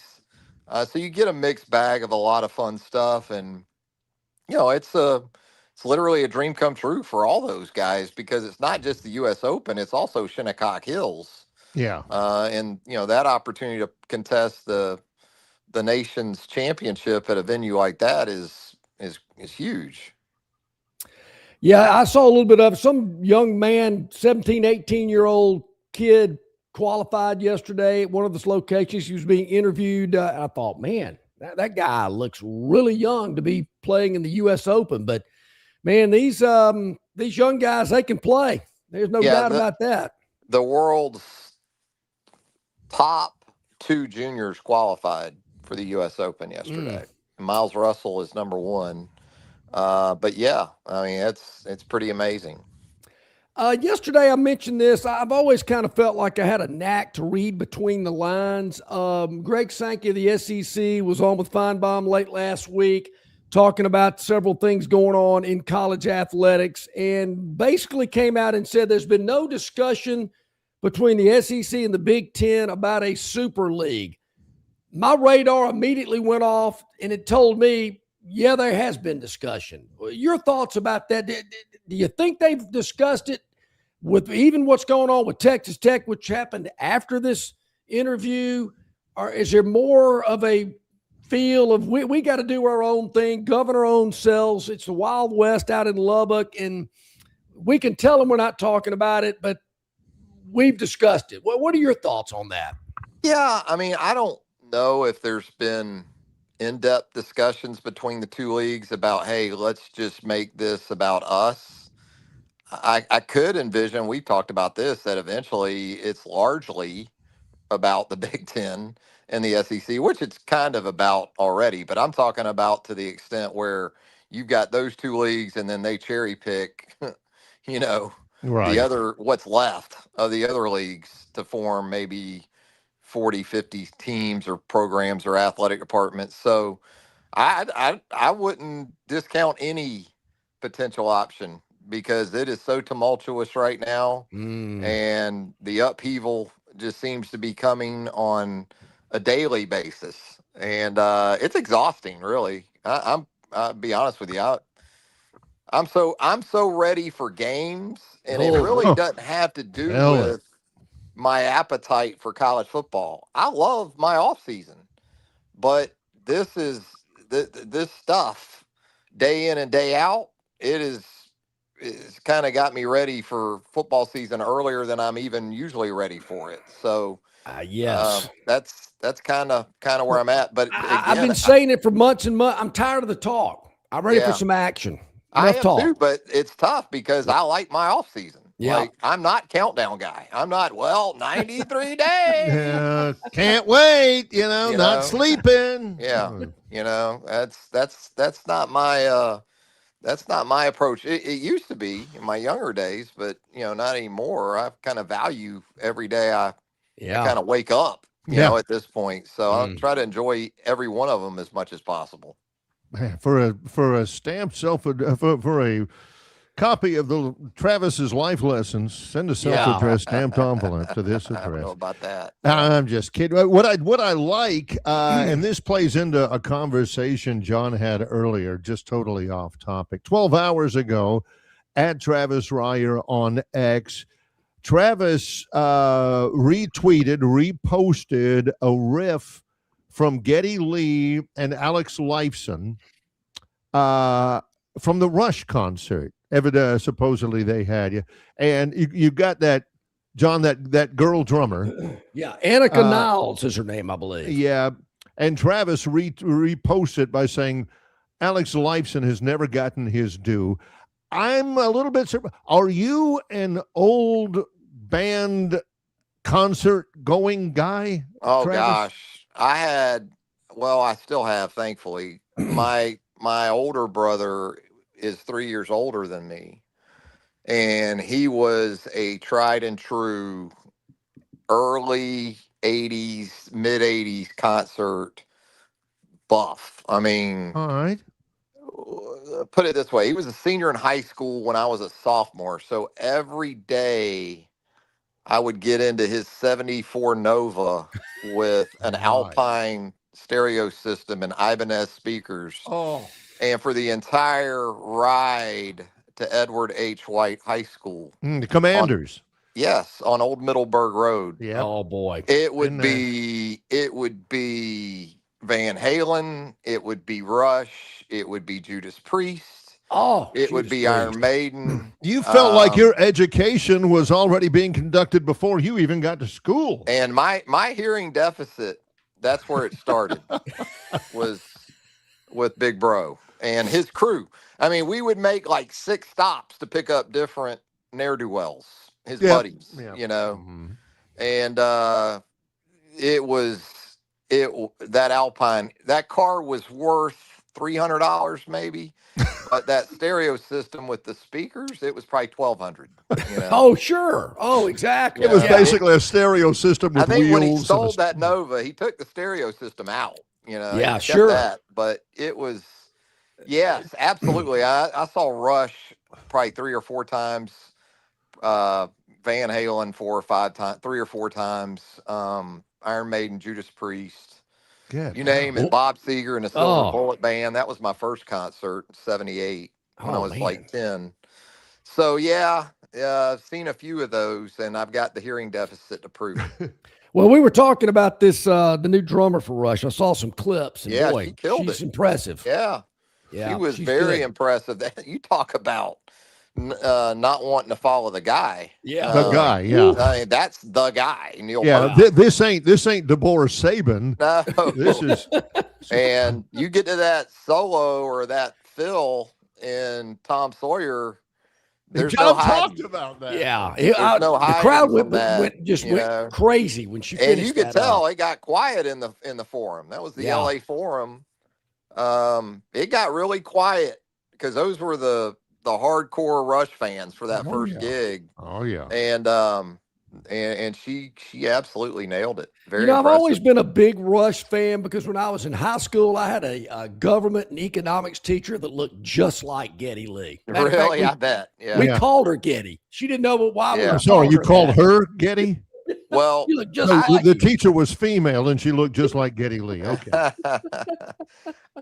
I would get a concert shirt every show, and next day at school, it was always great because if there was a school night show and you got to go, that took you to another level. I mean, if you Sure. saw Van Halen on a Thursday night and rolled up to school with those sleeves, those T-shirts had the black sleeves on them. And if you had one of those concert shirts on a Friday, you were you were super next cool. level. Yeah. And as we wrap up, I'm wanting to ask you this for a couple of weeks now. We do talk about food. We talk about chicken salad a lot, and it got me thinking. Was there ever a press box that you were covering a game in where you thought, man, this food's pretty good? Man, that's a great one. I would have to think about it. I'll tell you what, Mercedes-Benz Stadium, when it came into the mix, it really sort of ramped things up. As far as SEC home style type stuff, I always thought Mississippi State did a good job with that. I thought Auburn did a good job with it. Alabama's was typically fine, I would say. Halftime hot dog might have been the best thing about it. The thing about Mercedes-Benz, Travis, is as you said that, I'm thinking about it. I just remember the buffet line, the serving dishes were nicer looking. They look like something you'd see at a country club. And they had, as I recall, they had the soft serve ice cream machine, which was dangerous with that demographic. Was dangerous. You got that right. Yeah, I was in the Auburn press box years ago, Travis, and I went to the ice cream box. It was Bluebell or Mayfield or something like that. There was one ice cream sandwich left in it. And as I opened the door, a hand reached in there and grabbed it and took it. And I went, oh, my God, that's it. He just took the last ice creim sandwich. I can't believe it. That was the late, great Philip Marshall. That did that too. There you go. There you go. I just wasn't as much as I love food, once I got in the box, I just was in that mode of work and game. And, I would always, when I left the box, I would be ready to eat, but those were some of them that I recall being, really, really quality stuff. It was a kind of a East Carolina, UT Chattanooga type game. And there was a lady sitting next to me from like the, Nassau News. I mean, she was Caribbean. I don't know. I'm thinking, why is she here covering this game? Travis, she ate the entire game. I mean, it's like she just came to eat. I mean, right. I thought, this food's getting all over the place. I mean, you're encroaching my space over here with all this food. My thing, the more I eat too, the dimmer the lights get on me. So I have to be careful when I'm also trying to put two thoughts together in those situations, which was hard enough for me as it was. But yeah, those were some good boxes as far as food, back in the day. I thought Auburn, Mississippi State, those were the ones that seemingly kind of stood out to me. Yeah. Well, I don't remember any food at Baton Rouge, but maybe what? That's now that you mention it, that was it should have been a good one. I think they Cajun and Creoled us up pretty good there. Yeah. What I remember about LSU is the 2008 game 2008 game when Saban went back as Alabama head coach. And that was a crazy game, obviously, in and of itself. And afterwards, they just rolled out big garbage cans full of ice cold beer. That's what I remember that I hadn't really seen anywhere else, right there in the press box. Only in Baton Rouge. Yeah. Only in Baton Rouge. Travis and Ryer. I remember Gary Barnett. He was what, Northwestern, maybe Colorado, those places. I think he was doing some like national radio analyst work or something, and he was just pounding the cold beers post game. Yeah, love it. How about that's so good. Travis, Travis, let our viewers and listeners know how they can follow you, my man. Yeah, right there on X at Travis Ryer, TravisReier, also on YouTube, Ryer on YouTube. On YouTube, we're talking Tide, second helping, no sleep teal, golf walk, football talk, whole lot more. Travis, we appreciate you. Thanks, guys. Thank you, buddy. Much. Talk next week. Great insight, always from Travis Ryer. Ryer on YouTube. Check him out. Barry, we covered a multitude of subjects today with Travis. It happens. Yeah. It happens. Music, food, sports. What else is there? Gosh, that's a big three right there. Travis Reier on YouTube. Coming up in just a moment, it is our Phantoms Daily Dog. Next, with Longshore and McKnight in association with Yellowhammer News, presented by Bud Light. Well, Lyle has done it again at Marguerite's Exquisite Jewelry on Vone. No, that actually works. The audio cut right. Okay, let's.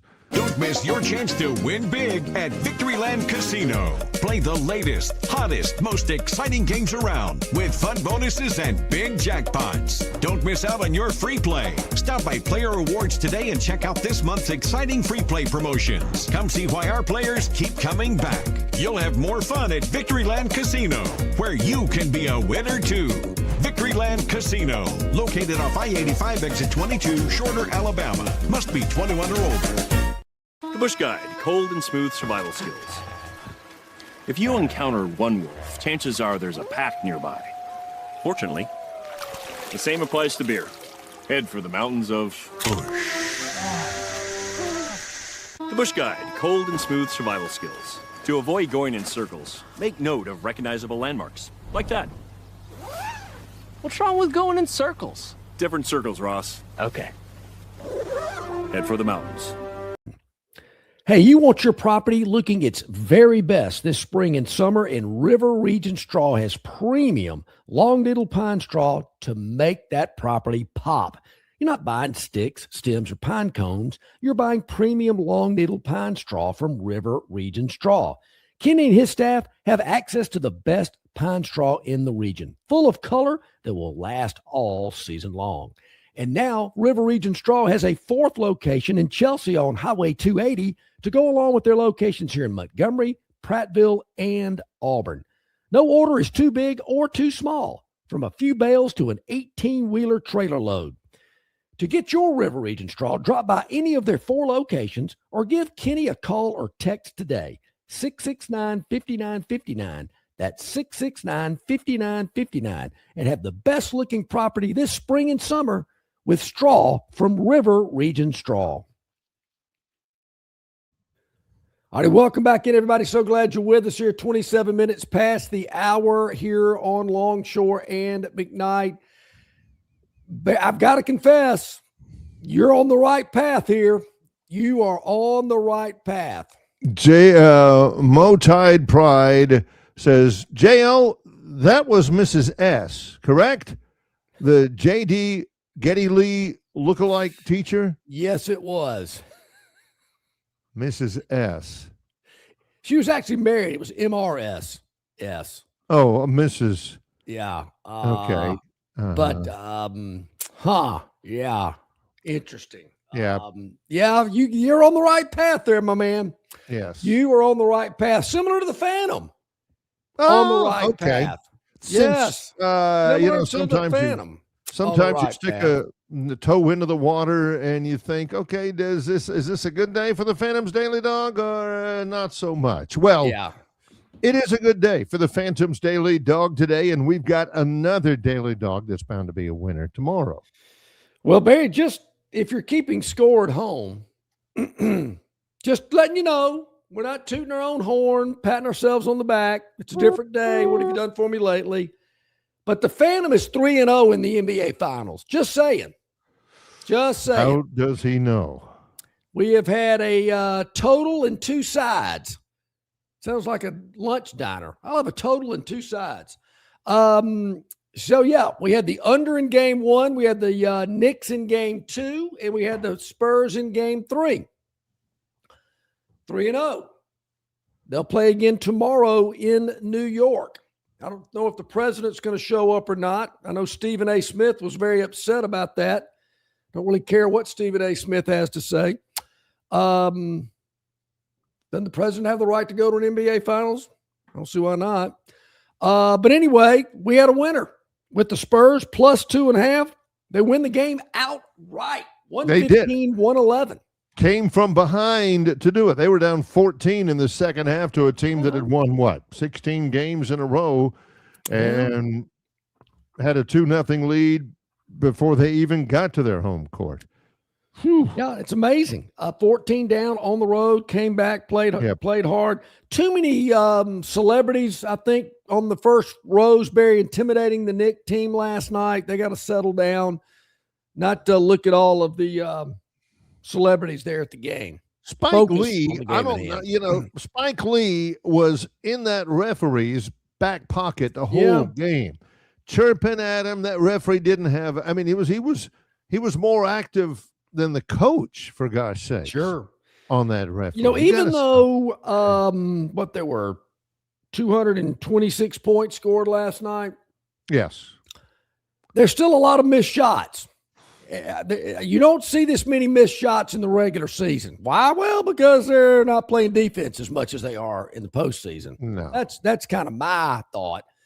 But you still see a lot of missed shots. In these 3 games these two teams have played, and I believe the game last night did go over the total. The first 2 did not. They just been a lot of missed shots, a lot of good defense. And last night, I was amazed, Barry. My wife was in the bedroom packing some clothes from some stuff, and she's got the game on. I walked in there and went, wait a minute. There's no Hallmark movie going on tonight? How about that? I was amazed. I couldn't believe it. According to what I'm looking at, the total yesterday at the book I'm looking at was 215.5. And it was 115 to 111. Yeah. That one went over. Yeah, pretty comfortably. Yeah, that's pretty good there. So we'll worry about the game 4. That's tomorrow night, I believe. But what about tonight? Hey, I'm going to need a little help on this one. This one I kind of went, interesting. Very interesting. Barry, we're going to go to Major League Baseball, which has also been good for the Phantom, I will say. Major League Baseball has been good for the Phantom. Tonight, Barry, we have a game taking place. It haven't been in a while, but I've been several times. It's very pretty, kind of lives in the shadows of Los Angeles. Maybe that's the good thing about it. The San Diego Padres, about 110 miles south of LA. Beautiful ballpark, Petco Park. Beautiful area. They are hosting the Cincinnati Reds tonight. Now, I got to get a little bit more info on these pitchers, but San Diego is the home team. They are 3 games over 500. Yeah. On their last outing, they are taking on a Cincinnati Red team that is 3 games under 500. They've lost 5 in a row. Yeah, They've lost 8 of their last 10. And they're a favorite tonight on the road. Who are the pitchers here tonight? I don't get it. Again, the game against San Diego, it starts a road trip. It's the first game of the road trip for the Reds. So they got a long losing streak. Now they got a tough road trip. But I don't get it. Their best pitcher, maybe their best player, is pitching tonight. He's a right-hander named Chase Burns. He is 7-1 this year with a 2.5 ERA. Going up against San Diego left-hander Lucas Giolito. Hey, don't sell yourself short on gelato. That stuff's pretty good. No, it's not gelato. It's sorry. Giolito. Lucas Giolito. Is he a lefty or a righty? I think he's a left-hander. Okay, like it even more. I like a left-handed pitcher at home. No, I'm wrong. I'm wrong. He's right-handed. No, I'll still take him as a right-hander. There we go. Okay. So Barry, Reds are bad though. What's that? The Reds are playing. Yeah, it's obviously they're in the cellar of their division. But I'm not buying it. I'm taking the home team. Listen, it's a slight dog, Barry, the slightest of dogs. San Diego plus 101. I mean, that's about as slight as it gets. Basically an even matchup tonight, but I can get San Diego as a home dog at plus 101. I am taking them. This game is on Major League Baseball Network. It is at 8:40 tonight. I'm getting plus 101 with the San Diego Padres and Mr. Gelato Giolito. Mr. Gelato. Yeah. I saw somebody pass out getting a gelato at 31 Flavors last night. I guess it's pretty serious. So I'm going with the Padres. Plus, I mentioned, I think it was yesterday, I mentioned how I like the Padres uniforms. Brown and yellow. Brown and yellow. Oh, it's okay if you're. There's not much. I like the Padres uniform, so I'm going with them tonight. So, okay. Slightest of dogs. That is the Phantoms Daily Dog today. Yep. Let's see. We can check it off. We've talked about the Rush concert last night at the Fabulous Forum. We've talked about the College World Series. We are leaving tomorrow. I'm not going to be on the show tomorrow because we'll be in transit to Omaha for Troy baseball. Yep. We've talked about Brendan Sorsby, and we're going to talk about that a good bit more. Auburn, Alabama, all that. Oh, does anybody care? Anybody would like a preview of Iceland and Argentina tonight playing at Jordan-Hare Stadium? John doesn't necessarily want to know whether Emi Martinez, if his broken finger is still a problem. I'm thinking, for God's sakes, he's a soccer player, but he is the goalkeeper. Lionel Messi, we mentioned, he has a hamstring issue. He's 38. They're hoping to get him a little time again. Argentina is the world champions. They are the defending World Cup holders. So they are a big deal. Messi is going to be there. I saw a picture where he was actually practicing yesterday at Jordan-Hare Stadium. We don't necessarily want to break down Barry, I'm looking Iceland because nobody even knows where Iceland is. John wants to know how many tickets have been sold to this. Well, I want to know how many tickets have been sold. And number two, is the Argentinian team staying in LaGrange or Valley? I mean, they got enough hotel rooms for them over there? Because Lord knows, Ole Miss they may send them to Opelika. You can get a parking pass online at auburntigers.com. Yeah. You can get a parking pass tonight. Again, it starts at 7:30. How much? $14. That's reasonable. You've got tickets available. You can buy now. Still tickets available. No refunds, rain or shine. No pass outs. And there are seats available. What? Like you can get a ticket in Section W, row 5, which is right behind the two teams' benches. Again, 5 rows up, so it's a pretty good seat. $244. $244. Oh. They have upper deck seats available on the west stands for $128. So somebody asked me this. I did not know. Is this exhibition match being televised? It is being televised. Oh, okay. A little bit. It's being televised some, meaning that it is being played on a television channel that John has never heard of before. It is on an entity called ITVX.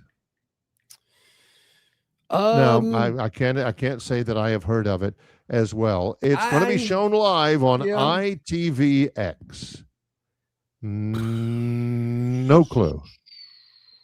ITVX is the streaming home for all of ITV, which is from the UK. Okay. You can watch Love Island and Coronation Street and all that. It's basically streaming. You have to, it's not available in the United States unless you obtain a United Kingdom IP address. I don't even know how you do that. So basically, no. Now, they're not having like a flash sale, are they? Where you can get it for like 50% off? No, that's just the Braves. Oh, okay. All right.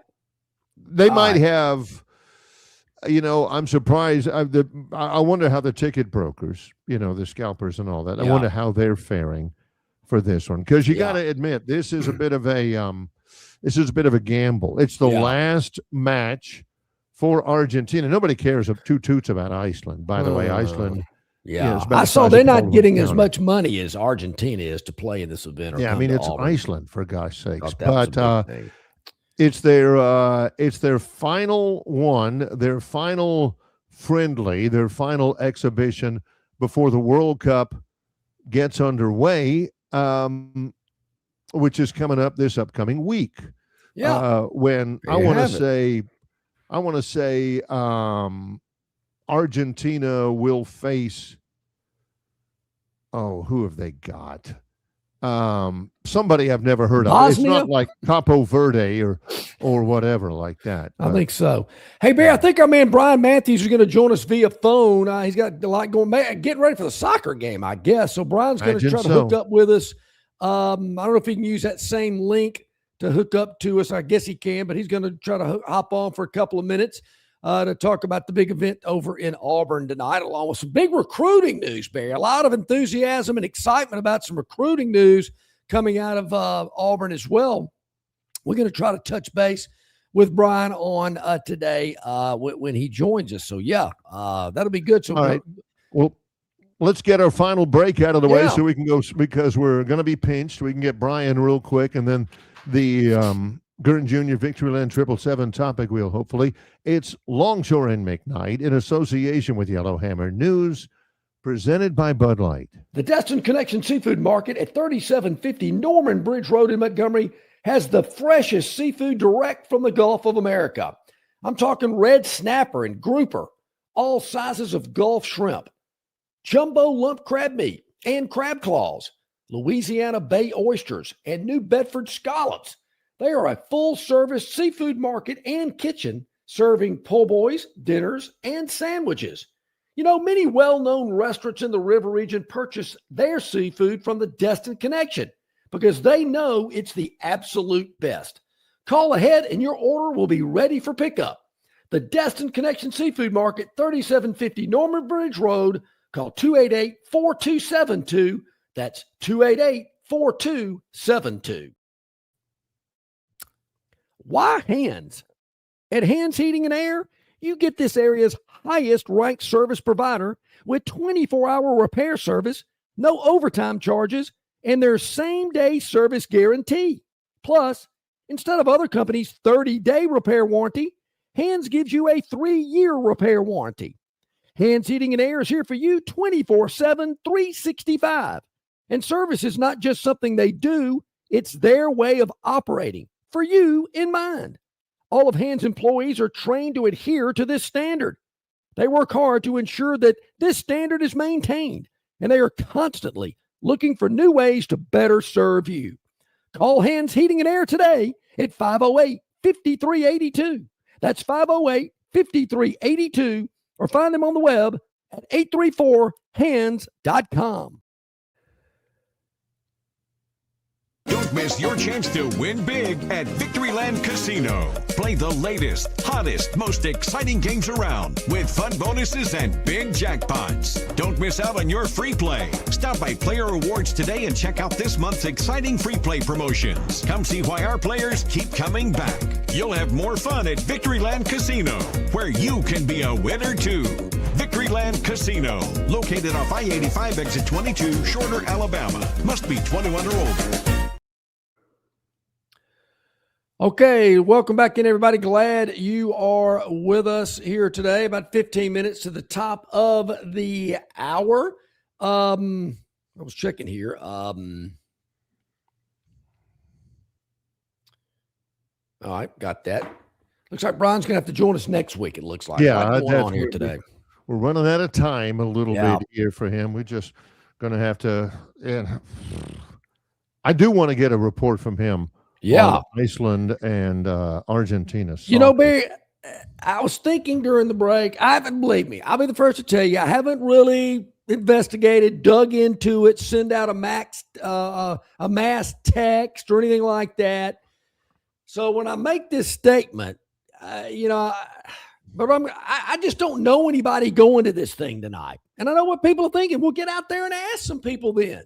Get on social media. Hey, you going to the soccer match tonight? Usually I have enough people I run into at the drugstore, grocery store, gas station, X-Mart adult superstore, wherever I might be going, that goes, hey, I'm going to the soccer match on Tuesday. Are you? Hadn't heard one person. That would require like work, and the bottom line is John didn't care enough to ask people. That's not. It's just that's not. Wait a minute. You want me to what? What do you want me to call people? Hey, this is John with Longshore and McKnight. Are you going to the Iceland, Argentina soccer? Hello. Yeah. Hello. Oh. Hey, that ain't happening. That's not taking place. Do you know anybody going? I do, as a matter of fact. I do. Not many. I mean, I know, two people and their families, but that won't fill up the thing. And we'll get Brian on next week. Yeah. There is a lot going on at Auburn, even though I think they're done on the field. I think they're. Is there a better way to phrase that? How about like maybe the athletic year has come to a close? Let's see. They won the golf championship. They did not win.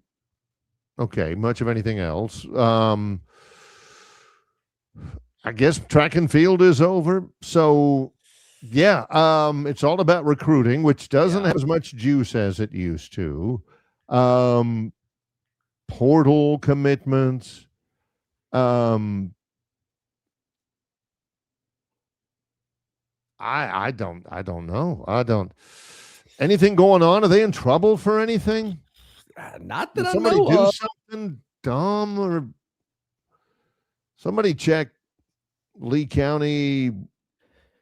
I just got to be something quiet. Yeah, it is quiet. Quiet. And Barry, I mentioned him earlier today. It's been tough, but usually when the athletic year wrapped up, that's when we got that column from Philip letting us know he was going on a cruise and would be out for about a week or 10 days. John, you've got to.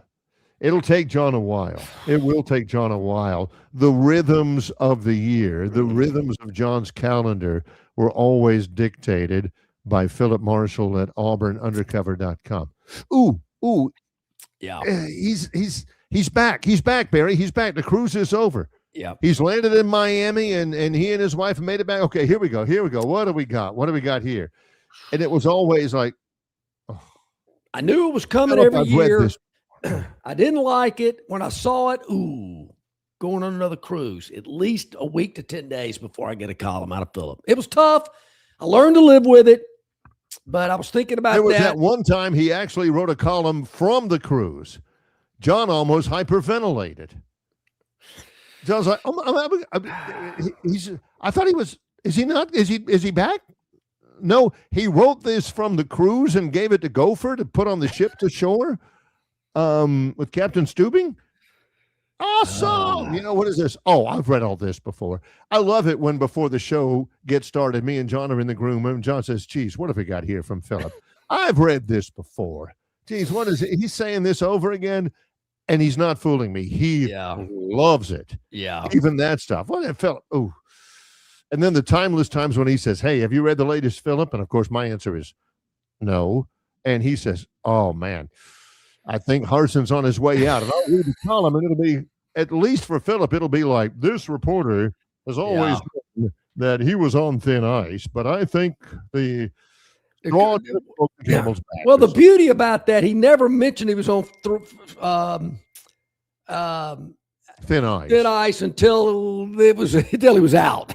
Yeah. Until they've already rolled down the back gate of the U-Haul and are all right, everybody, clear. Here we go. And I'm backing out of the driveway. I think he's gone, everybody, and it is certainly merited. Something that I said veritable months ago. We miss him. We do miss Yeah. him. He was a good guy. Yeah. Oh, that's good Never stuff. would come on. He came on the show once because he had written a book. Yep. And I don't know that he ever came on again. He was. I don't think he did either. Of course, Yeah, I did. he was take not the my photo- favorite, but a good guy. And we I miss did. him. I did take the photo of him at SEC Media Days. When he was sleeping right in the middle. Yeah, and of people the, get on Trump for sleeping. What do these photographers do? Just take a bunch of quick pictures and get one when he's blinking and say he's asleep? Mm-hmm. Were they on his case about the guy never sleeps, from what I understand.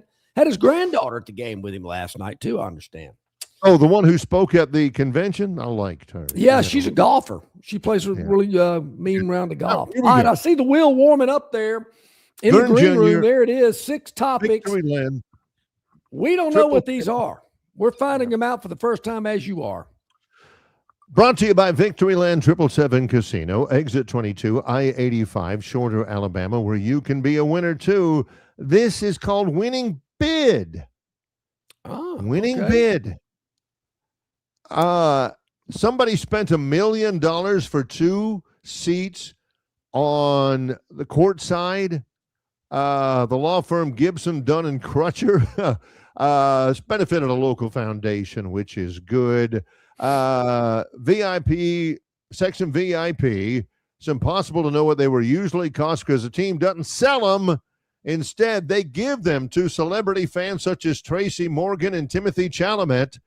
John says, who are courtside fixtures. So they don't sell those seats. They just give them away to celebrity fans. Why the heck would you do that? Yeah. Because I'm thinking, man, those got to be $25,000 seats. You're sitting next to Spike. You're sitting next to Larry David. You're over there with Jason Bateman. $1 million. You know what? They spend $1 million. They get to sit courtside for 48 minutes and watch the Knicks blow a lead, and then they wake up this morning. That $1 million is gone, and you know what? They still got stuff to do today. I think, Barry, you know the answer to this question, but you know how much I paid for those courtside seats for the Pelican Spurs game about 4 or 5 years ago? You paid a great deal of appreciation for the guy who gave them to you. I did do that. I think I bought him a drink at the bar after the game, maybe several. Yeah. But I wasn't paying. I thought about that last night. I went, man, that's a great place to watch an NBA game, but I ain't paying that kind of money. Nope. All right, let's go to the wheel. We got 5 left. Let's see what we got. Ooh, I like that dark purple. Well, first showing. Oh, okay. What do we got here? First is this a movie? Showing.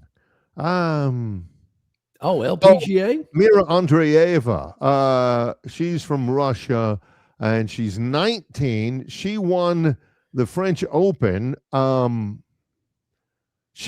give it a shot. She ended the run of 114th ranked Polish qualifier Maja Ciwolinska. One youngest player to win the singles at French Open since Monica Seles in 1992. Oh, wow. Anyway, that's a young lady right there. Mira Andreeva. Ciwolinska said afterwards, "You're so young and talented, it's so annoying." She took the unusual step of thanking herself for believing in myself, always giving my 100%, even when it's tough, trying every day to be better as a person and a player, believing I can do this, fighting so many demons inside of me. Only I know how tough it was for me. You got to like that. That's Ricky Henderson-like. I want to thank me. Thank me, self, for all that I've done for me. How does that work? I forgot about him. He did talk in the third person. Yeah, third As person. did Bo Jackson. Yeah. What was it? Ricky, he says, Ricky's going to second base here. You know who played may go to minor third. league baseball with Ricky Henderson? Talk NBA? Usually the answer to that question is Joel Klatt did. Oh, that's right. That's right. Yeah. You've told that story Sure before. did. All right, here we go. Back All at right, it again. let's go with it and see what we got. 4 more incredible topics. Did you see? Did you see how we went from Mira Andreeva to Joel Klatt in about 20 seconds? Wait a minute. Howie went where? Where did Howie go? From naked mole rat. These things are hideous. Wait a minute. They're real things, naked mole rats. They age slowly. The naked mole rat is small, hairless, more or less blind rodent. Sounds like several of our viewers. Let's see, that lives on. Yeah, that's a mole rat. Doesn't that look like a chicken finger? It looks like that cat in those Mike Myers movies. Yeah. Oh, yeah. Nature's best clues to human aging. They age slowly. They don't get cancer, and you can't kill them. You don't smother them. Yeah. Wow. I don't think I've Cancer ever seen a is mole the trait. rat. They have essentially no cancer, but they have been recorded in captivity before. I say let's do more. How it survives with ice is what I wanted to see. Naked mole rats live in packed and poorly ventilated areas where oxygen runs low and carbon dioxide runs high, kind of like the bathrooms at Bryant-Denny. And they've adapted to it. They can tolerate an atmosphere of just 5% oxygen for hours and survive about 18 minutes with no oxygen at all. You got to be kidding me. The naked mole rat's got it going on, man. Yeah. All right. That's interesting. I've never stumbled upon a naked mole rat. All of this educational stuff is absolutely free of charge, courtesy of Longshore and McKnight and our fine sponsors. Theotis says he just put out some rat poison earlier this week. And the mole rats around here. It ain't like you're going to go walk down the street and see one crossing the road or anything. I agree. No. All right, 3 to go. Yellow, blue, red on the Victoryland 777 topic wheel. Victoryland, you can be a winner too. Open 24/7, 365. Exit 22 off I-85 in Shorter, Alabama. Buzzer beater. This may be Caitlin Clark. Watch out, WNBA. Yep. The Indiana Fever beat the Mystics. Here you go, Caitlin. Way downtown. Bam. There she goes. Who in the world was this defender here? What is she doing? Yeah. What else? She's running, and that looked like that defensive back at South Carolina last year when Jeremy Bernard went right by him. Yeah, and didn't seem to mind it too much. What are you doing? Can't let the best player in the league shoot a three. Oh, that's film study. Right 1 second ago, they end up winning it. Yeah, there you go. What do we got left? We got disgusting left. I know that. Okay, all right. Well, we've already talked about Auburn today already. Ooh. Don't bite me. Is this Evander Holyfield? Yeah. All right, let's see. One or the other. Yeah. Don't bite me. It looks like don't bite me. Okay. What do we got here? Right. Snake, maybe? Snake? Ooh, and an alligator. Florida airboat attraction. How in the world do you get bitten? Man is suing him, bitten by an alligator. Adol Kazanov visited airboat rides at Midway in 2025. They handed him a gator during a free alligator encounter experience. It's one of those little gators. I got a picture of me at one of those before. They put little rubber bands over its mouth. The lawsuit says there were no warning signs or other devices to warn or indicate the vicious nature of the subject alligator, end quote, except for the fact that it's an alligator. Nobody told me that alligators will bite you. They'll bite you. Airboat Ride says it puts bands around the gators' mouths during the encounter to prevent any bites. We instruct them to hold the alligator flat and do not put the alligator by your face or pretend to kiss the alligator. Mr. Kasanov is a social media influencer that does things for clicks and did exactly what he was told not to do, stuck his face next to the alligator for a family picture that they requested to be taken. And as soon as he put his face by the alligator, it got started and it swung at its head, it slapping him in the cheekbone. Gave him some ointment, said he was okay. He said he was. He says, I'm not going to sue them because it was my fault until somebody says, hey, sue them. It's probably the same attorney who says Brendan Sorsby can play this year for Texas Tech. Yeah, boy, that's tough stuff there. Barry, you put duct tape around an alligator's mouth. Haven't you seen those guys in those alligator attractions? They duct tape the mouths and you don't put rubber bands on those things. All right, one more to go. Let's see what we got. It's the blue panel. Got to spin it to make it official. Disgusting, I believe, is the topic. What could this be? Oh, moving out of Illinois. Yeah. Oh, yeah. Moving to Hammond, Indiana. They're getting out. They'd rather pay rent in Hammond, Indiana for a stadium than deal with the mayor, the governor, the don't blame them. alderman. You know, Chicago is a pretty corrupt deal. Yeah, you think? So we're not going to deal with all of the. I'm glad that they're showing who's boss. There you go. I like that. Okay. That's good. There you go. That's smart. Good stuff. Chris Canty on the show Unsportsmanlike says it's disgusting that greed would take the team out of the state. So there you go. Yeah. All right. Okay, great stuff today. Man, really appreciate that. Travis Ryer on YouTube. Now tomorrow, Barry will be traveling with Troy baseball.